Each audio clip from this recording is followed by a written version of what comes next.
అజ్ఞాత స్నేహం, నిశ్శబ్ద ప్రేమ. ఆమె పేరు అనన్య. వెరైటీ చదువులు, ఆర్ట్, కాఫీ ప్రేమికురాలు. తన ప్రపంచంలో తానే రాజు, తానే రాణి.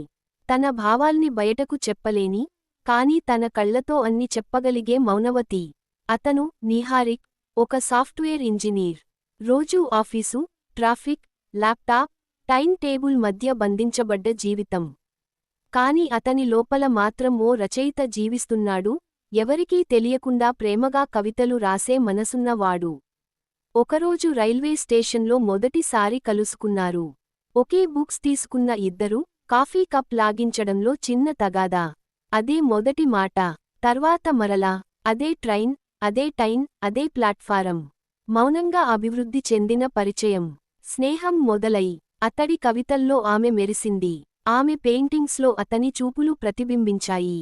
ఒకరోజు అనన్య అడిగింది, నిజంగా నన్ను ఇష్టపడుతున్నావా, లేక ఈ కలల ప్రపంచమే నిన్ను మోసగిస్తున్నదా? నిహారిక్ నవ్వుతూ చెప్పాడు, గ్రేటర్ దేన్. నీతో మాట్లాడిన ప్రతిసారీ నేను నిజంగా నా జీవితాన్ని బతికేలా ఉన్నాను. కలలు కావచ్చు, కాని నువ్వు ఉంటే అవి నిజమవుతాయి అనిపిస్తోంది. అనన్య మౌనంగా అతని చేతిలో వేసిన స్కెచ్ ఇచ్చింది.